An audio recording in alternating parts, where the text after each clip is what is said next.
Welcome back to History Unveiled. I'm Alex. And I'm Jordan. Today, we're diving deeper into the evolving role of the Anglo-Jewish community within the Zionist movement, particularly focusing on the significant changes that occurred around 1938. Last time, we explored the Great Russell Street Lobby headquarters and its influential role in the Zionist movement. But as we'll see today, by 1938, the dynamics began to shift dramatically. Exactly. The leaders of the Zionist project recognized the need for a clearer hierarchy. They decided that the leadership in Palestine would strategize, while the lobby in London would implement those strategies. This marked a turning point for the Anglo-Jewish community.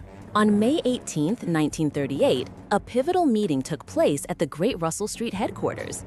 The atmosphere was tense as the most loyal members of the Anglo-Jewish community realized they were being sidelined. Yes, they had believed they were part of the decision-making process, but now they found themselves relegated to mere propagandists for the Zionist cause.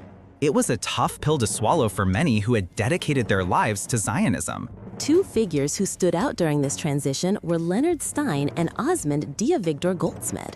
Stein was deeply involved with the World Zionist Organization and had a significant role as a legal advisor to the Jewish Agency. And Goldsmid, coming from a prestigious background, had a long history of involvement in Zionist projects, including founding the Palestine Jewish Colonization Association.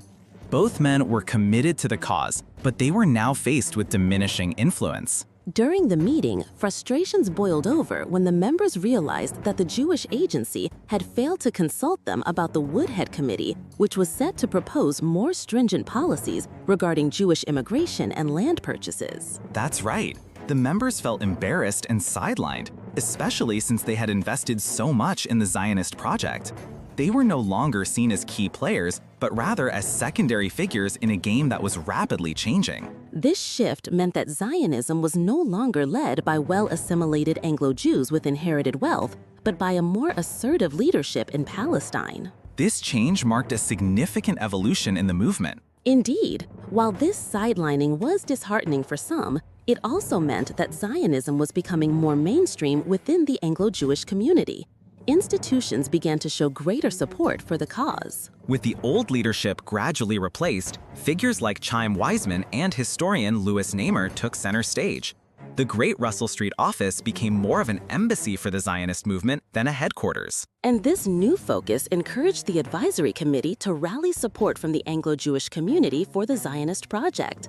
They finally managed to persuade the Jewish Board of Deputies to back the idea of a Jewish homeland in Palestine. As we wrap up today's episode, it's clear that the Anglo-Jewish community was at a crossroads in 1938.